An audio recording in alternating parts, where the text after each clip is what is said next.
Good evening class 9th। आज ये आपका केमिस्ट्री का लास्ट लेक्चर है चैप्टर 3 का। और today we will discuss numericals on mole concept. Right hand side मैंने आपके सारे फार्मूला लिखे हुए हैं मोल के। फर्स्ट फार्मूला है mole equal mass upon molar mass. Second formula है mole equal number of particles upon Avogadro number. Third formula है नंबर ऑफ एटम्स का mass upon molar mass into Avogadro number. And last formula mass of one atom equal molar mass upon Avogadro number. Start करते हैं आपके numerical से। देखिए आपको mass calculate करना है, ये लिखा हुआ है कैलकुलेट मास। क्वेश्चन 1 है 0.5 मोल N2 गैस। आपको मोल मेंशन है, देख लो बेटा ध्यान से, यहाँ आपको मोल मेंशन है और मास कैलकुलेट करना है। अब ऐसा फॉर्मूला देखिए यहाँ मोल का जिसमें मास हो, मोल और मास दोनों हो, तो इस फॉर्मूला है, इसमें है फॉर्मूला क्या है, mole equal mass upon molar मास। क्वेश्चन आता है सही सिलेक्शन करना फॉर्मूले का। सही सिलेक्शन तब करोगे जब आपको सारे फॉर्मूला लर्न होंगे। अगर सारे फॉर्मूला लर्न है एक साथ लिख दीजिए, यू कैन सेलेक्ट इजीली। अब जैसे कैसे पता लगा, आपके पास मोल भी है और मास पूछा है, तो कौन सा फॉर्मूला है जिसमें मोल और मास दोनों है, तो 2 फॉर्मूला ये मोल के, तो पार्टिकल है और मोल है, नहीं आपको चाहिए मोल और मास। तो क्या लिख दोगे फॉर्मूला, मोल इक्वल मास अपॉन मोलर मास। मैं शॉर्ट में लिख रहा हूं एम मास ऐसे करके ना। तो मोल कितना है भाई 0.5, मास निकालना है आपको, तो आप क्या लिख दोगे मास, और नीचे किसका मोलर मास, N2 का मोलर मास। N2 का मोलर मास होता है 14 × 2 28, ये 28 ग्राम। सॉल्व करोगे तो क्या हो जाएगा, मास इक्वल 28 × 0.5, क्या लिख दोगे 14 ग्राम। ये आंसर सॉल्व। असली खेल अब सेम ऐसा ही है, तो ये आप अपने आप करना है, आपका होमवर्क है। मोल दे रखा है 0.5, मास निकालना है, सेम फॉर्मूला लगाना है, करके देखना घर पर। मोलर मास नाइट्रोजन अकेले का कितना है 14 ग्राम। अब यहाँ देखिए आपको मास कैलकुलेट करना है, नंबर ऑफ एटम्स दे रखे हैं, मोल नहीं दे रखा है, तो मोल के फॉर्मूला में मत जाना, दिमाग लगाओ। नंबर ऑफ एटम्स दे रखे हैं और मास पूछा है, तो कौन सा फॉर्मूला है भाई जिसमें नंबर ऑफ एटम्स या पार्टिकल हो और मास भी हो, ये रहा formula number 3। Number of atoms भी है, मास भी है, देख लो ये फॉर्मूला सही निकाला, फटाफट सॉल्व होगा। तो देखिए क्या लिखोगे formula, number of atoms equal mass upon molar mass, short में लिख रहा हूँ, into Avogadro number. Number of atoms कितने हैं 3.011 10 की पावर 23। मास कैलकुलेट करना है आपको, मोलर मास कितना होता है, एल का 14 होता है, ये भी लिखा हुआ है यहाँ पे। लिख के नहीं दे तो आपका राइट है पूछना, आप पूछ सकते हो मोलर मास टीचर से। तो ये मोलर मास लिखा मैंने 14, एवोगैड्रो नंबर 6.022 10 की पावर 23, सही है। तो क्या हो जाएगा बेटा, मास इक्वल 3.011 10 की पावर 23 इंटू 14, नीचे 6.022 10 की पावर 23।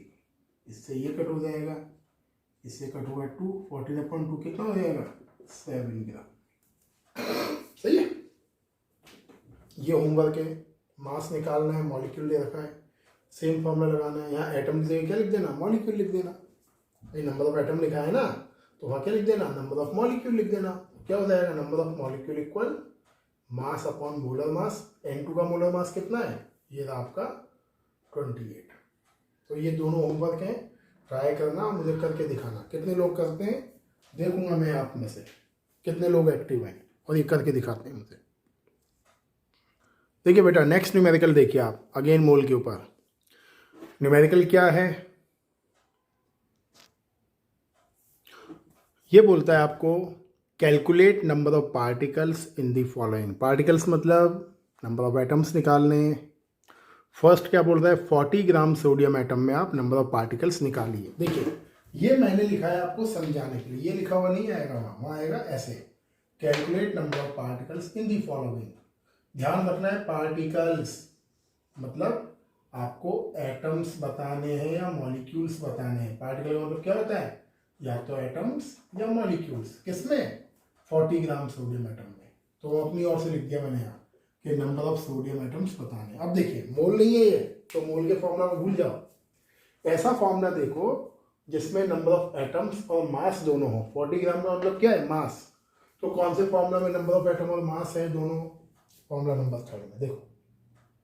सही, तो आप क्या लिख दोगे, आप लिख दोगे number of sodium atoms. Sodium है तो सोडियम एटम लिख दो। क्या लिख दोगे, मास ऑफ सोडियम, थोड़ा डिफाइन करते हो, नीचे क्या लिख दोगे, मोलर मास ऑफ सोडियम। वैसे एटॉमिक मास आना चाहिए, आप चाहो तो यूज कर सकते हो, कोई बड़ा मैटर नहीं। Avogadro number, clear. Equal mass of sodium कितना है बेटा, 40 gram. Molar mass of sodium, sodium का जो मोलर मास है वो लिख के मैं देगा आपको न्यूमेरिकल में, ये होता है 23 ग्राम। एवोगैड्रो नंबर 6.022 10 की पावर 23। कैलकुलेट कर लोगे तो कर ही लोगे, प्लस माइनस करना है। आगे देखिए 8 gram O2 molecule, same to same, यहां क्या लग जाएगा, नंबर ऑफ O2 मॉलिक्यूल्स करना आपको फॉर्मूला में लिख रहा हूं। मास ऑफ O2, मास कितना हो जाएगा 8 ग्राम, नीचे क्या लिख दोगे, molar mass of O2 into Avogadro number. O2 का जो मोलर मास होता है वो होता है 16 इंटू 2 32 ग्राम। सही है, ये वैल्यू लिखी हुई आएगी आपके एग्जाम में, नहीं आएगी और सॉल्व होगा भी नहीं है, तो ये वैल्यू देगा टीचर लिखकर। अब जैसे यहाँ देखिए 1 मोल कार्बन एटम्स दे रखा है, 1 मोल 0.1 मोल, और निकालना क्या है कार्बन एटम। तो ऐसा फॉर्मूला देखिए जिसमें मोल और एटम दोनों हो, ये था फॉर्मूला। मोल पार्टिकल्स, ये मोल और एटम्स दोनों है, देख लो पार्टिकल्स का मतलब एटम ही है। तो आप फॉर्मूला क्या लगा दोगे,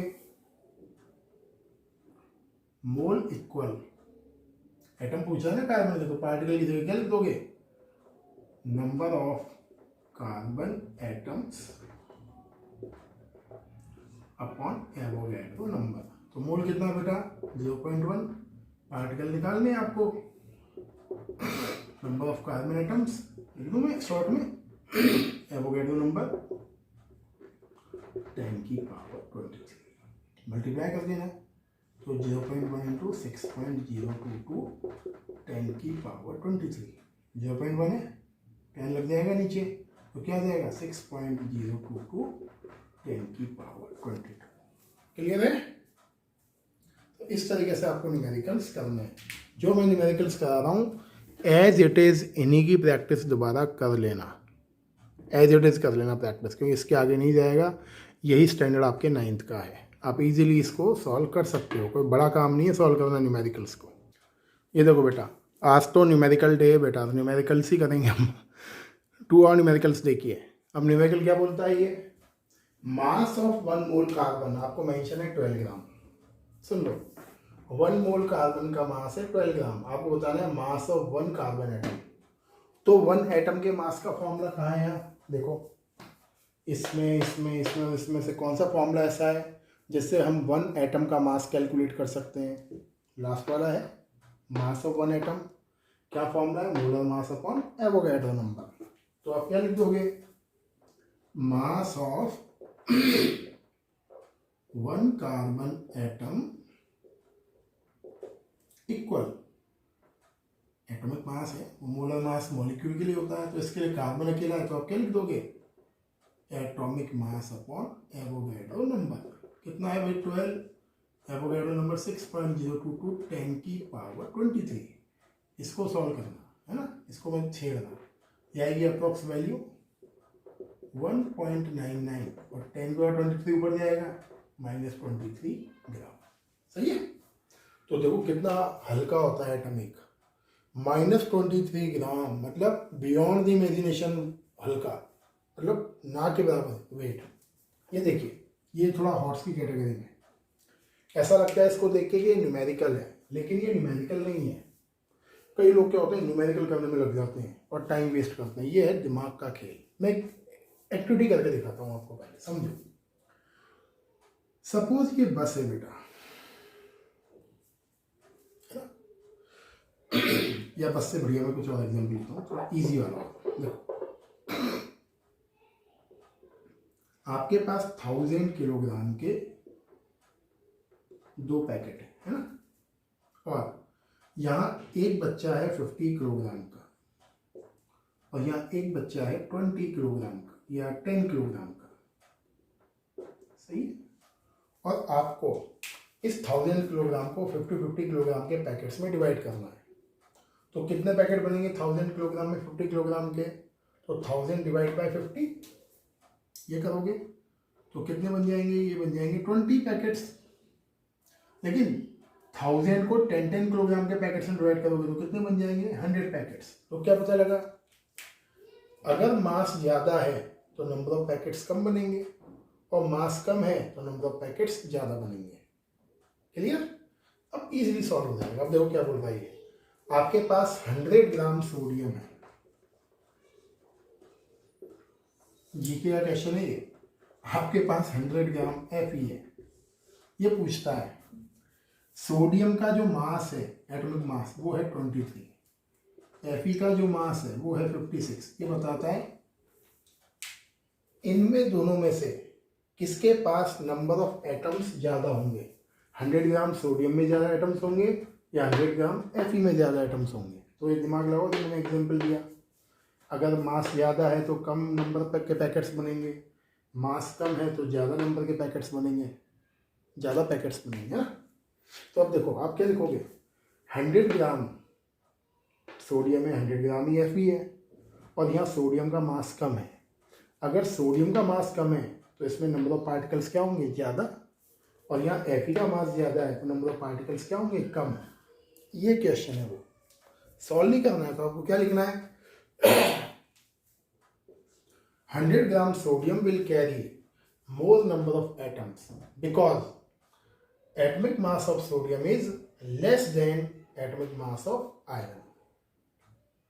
क्लियर है? इतना सा लिख के आना है। तो आप क्या लिखोगे बेटा, सोडियम के 100 ग्राम में ज़्यादा नंबर ऑफ सोडियम एटम्स होंगे बिकॉज सोडियम का एटॉमिक मास 23 लेस है किससे? Fe के एटॉमिक मास 56 से। Because as the atomic mass decrease number of particles increase. Clear? ये दोनों न्यूमेरिकल आपके NCERT के हैं। आगे देखिए, ये जो न्यूमेरिकल्स लिखे हुए हैं ये आपका होमवर्क है। फर्स्ट न्यूमेरिकल है कन्वर्ट इनटू मोल। मास दे रखा है आपको, मोल और मास का फॉर्मूला देख लो कौन सा है, नंबर 1 वाला है। तो क्या फॉर्मूला लगा दोगे, मोल इक्वल मास अपॉन मोलर मास। तीनों में फॉर्मूला लग जाएगा। प्रैक्टिस करके मुझे बताना ढंग से, देखते हैं कितने लोग बताते हैं। सेकंड वाला क्वेश्चन क्या है, व्हाट इज मास, और आपको मोल दे रखा है, सेम फॉर्मूला लगेगा, देख लो, mole equal mass upon molar mass. तो ये मैं देखूंगा, और मैंने एटॉमिक मास लिखा हुआ है साइड में, H का 1 होता है, O का 16 है और C का 12 ग्राम है। तो ये मुझे करके दिखाना, ये आपका होमवर्क है। सही है? ठीक है बेटा। ये अगर आपको मोल से 3 या 5 मार्क के न्यूमेरिकल्स आएंगे तो आपकी NCERT की एक्सरसाइज के क्वेश्चन नंबर 10 और 11 से आना है। 10 और 11 जो है न्यूमेरिकल्स हैं, 3 मार्क्स और 5 मार्क के न्यूमेरिकल हैं। क्वेश्चन नंबर 10 3 मार्क का है और क्वेश्चन नंबर 11 5 मार्क का है। अब देखिए यहाँ क्या बोल रहा है, आपको नंबर ऑफ S8 मॉलिक्यूल्स बताने हैं, मतलब पार्टिकल्स बताने, और मास ऑफ सॉलिड सल्फर दिया हुआ है 16 ग्राम, एंड सल्फर का एटॉमिक मास आपको मेंशन है और एटॉमिक मास है आपका 32 ग्राम। ये सही कर देता हूँ, है ना? क्लियर? अब देखो, आपको नंबर ऑफ पार्टिकल्स बताने और मास मेंशन है। तो देखो कहाँ है भाई नंबर ऑफ पार्टिकल्स और मास, मोल तो काम आएगा नहीं, भूल जाइए। एटम का मतलब पार्टिकल होता है, तो क्या है, number of atom equal mass upon molar mass. तो अब आप क्या करोगे, आपको मॉलिक्यूल बताना, तो आप इसको इस तरीके से लिखोगे, नंबर ऑफ S8 मॉलिक्यूल्स, यहां से देखना बेटा, equal mass upon molar mass of S8 into Avogadro number. सही? मास कितना है भाई, 16 ग्राम है। अब दिमाग यहाँ चलेगा थोड़ा सा, इंटू 6.022 10 की पावर 23। अब देखो आपके पास कौन सा मॉलिक्यूल है, S8, तो S8 का मोलर मास निकाल लें। S8 का क्या हो जाएगा, सिंगल इसका क्या है 32, तो 8 का क्या हो जाएगा 8 इंटू 32 हो जाएगा 256। तो यहाँ क्या लग जाएगा 256 ग्राम। कट करोगे, सही, कट करोगे, किससे कट होगा ये 16 से, तो क्या हो जाएगा 1/16 इंटू 6.022 10 की पावर 23। सही है। तो इतने मॉलिक्यूल्स आपके होंगे S8 के। तो ये है आपका 3 मार्क्स न्यूमेरिकल, आने के चांस 100%। ये देखिए आप लास्ट न्यूमेरिकल मोल पर, और सबसे ज़्यादा इम्पॉर्टेंट आपको बताना है number of aluminium ions. Number है मतलब फॉर्मूला कौन सा लगेगा, और मास दे रखा है आपको तो फॉर्मूला नंबर 3 लगेगा। अब तो प्रैक्टिस हो जाएगी आपकी डिटेल में। तो आपको नंबर ऑफ एल्यूमिनियम आयन बताना है, एंड आपको गिवन है mass of aluminium oxide 0.051 gram, and atomic mass of aluminium mention है 27 एंड ऑक्सीजन का 16। आपको NCERT में O = 16 मेंशन नहीं है, आपको कंफ्यूज करने के लिए O को हाइड करा हुआ है। ये न्यूमेरिकल 5 मार्क का है। 5 मार्क का न्यूमेरिकल क्यों है, वो है इसकी वजह से एल्यूमिनियम ऑक्साइड, क्योंकि यहाँ 2 मार्क्स हैं इस फॉर्मूला को बनाने के। अब आपको सबसे पहले तो एल्यूमिनियम ऑक्साइड का फॉर्मूला बनाना पड़ेगा। अब कैसे बनाओगे फॉर्मूला, सिखाया है मैंने। Al की वैलेंसी क्या होती है +3, O की वैलेंसी -2, मल्टीप्लाई करोगे क्रॉस मल्टीप्लिकेशन क्या बन जाएगा Al2O3। ये एल्यूमिनियम ऑक्साइड होता है। क्लियर। अब देखो नंबर ऑफ Al आयंस बताने, मतलब क्या है ये नंबर ऑफ पार्टिकल्स। आपको मास मेंशन है, तो कौन सा फॉर्मूला है मास और पार्टिकल का, ये। तो आप क्या लिखोगे, एटम की जगह number of aluminium ions equal mass of aluminium oxide upon molar mass of aluminium oxide into Avogadro number. तो मास ऑफ एल्यूमिनियम ऑक्साइड कितना है 0.051 अपॉन मोलर मास अभी निकाल लेते हैं, एवोगैड्रो नंबर 6.022 10 की पावर 23। अब ये ट्विस्ट है यहाँ बहुत बड़ा। Al2 ऑक्साइड का मोलर मास निकाल लेते हैं यहाँ साइड में। तो देखो बेटा Al2O3, क्योंकि अगर फॉर्मूला नहीं बनाओगे तो न्यूमेरिकल सॉल्व भी नहीं होगा। क्यों सॉल्व नहीं होगा, क्योंकि आपको Al2O3 का मोलर मास लगाना पड़ेगा, और Al2O3 का मोलर मास लगाने से पहले आपको इससे राइट फॉर्मूला बनाना पड़ेगा। अगर फॉर्मूला गलत बना दिया आपने तो सारा रॉन्ग है, ये कुछ नहीं मिलेगा, 0 नंबर मिलना है फिर। तो Al2O3 का मोलर मास Al का 27 होता है, 2 इंटू 27, O का क्या होता है 16, तो 3 16 क्या हो जाएगा 54 + 48 क्या हो जाएगा 102। तो हम क्या लगा देंगे बेटा यहाँ, हम लगा देंगे 102। क्लियर। डेसिमल हटा दो यहाँ से, क्या लग जाएगा 1000, तो 10 की पावर 3 लिख देता हूँ मैं। कट हो जाएगा किससे 2 से, 2 आ रहा है, तो क्या हो जाएगा 6.022 10 की पावर 23 अपॉन, लेकिन लेकिन लेकिन एक चक्कर है, और चक्कर क्या है, यहाँ तक दिक्कत नहीं है बेटा, ये मैंने हटा के 10 लगा दिया। दिक्कत अभी बताता हूँ क्या है, और चीज़ जो मिस हो गई है। तो 0.51 पॉइंट हटाया मैंने, और Al2O3 का क्या है 102, नीचे लगा दिया मैंने 1000। अब देखिए इस फॉर्मूला में कितने एल्यूमिनियम है, 2 एल्यूमिनियम। अगर ये मॉलिक्यूल बोलता तो हम यही फॉर्मूला रखते, नंबर ऑफ एल्यूमिनियम 2 है, इसलिए इस पूरे फॉर्मूला को आपको 2 से मल्टीप्लाई करना पड़ेगा। अगर पूछता नंबर ऑफ ऑक्सीजन एटम तो आपको मल्टीप्लाई करना पड़ता 3 से, ये ध्यान रखना। उसने क्या पूछा है, एल्यूमिनियम ऑक्साइड का मास देकर आपसे पूछा है एल्यूमिनियम के एटम्स। अगर वो एल्यूमिनियम ऑक्साइड के मॉलिक्यूल पूछ लेता तो 2 कुछ नहीं लगाते हैं। वो क्या पूछ रहा है, इसके अंदर की चीज पूछ रहा है कि कितने एल्यूमिनियम है। तो Al2O3 में कितने एल्यूमिनियम होते हैं 2 एल्यूमिनियम। तो फॉर्मूला को किससे मल्टीप्लाई करना पड़ेगा 2 से। तो अब देखो कितना आसान हो जाएगा, इससे कट हुआ 2 और 2 से ये 2 कट हुआ, तो क्या बचेगा 6.022 10 की पावर 3 ऊपर जाएगा माइनस हो जाएगा, ये 10 की पावर 20। क्लियर है। तो स्पेशली इस न्यूमेरिकल की प्रैक्टिस ढंग से करना, यह न्यूमेरिकल आ सकता है आपके एग्जामिनेशंस में। मैंने NCERT के आपके मैक्सिमम क्वेश्चंस करा दिए, मैक्सिमम क्या सारे ही करा दिए मैंने, है ना। तो लेक्चर ध्यान से देखिए and next one we will start chapter number 4 that is about of atom and structures. Thank you and have a nice day.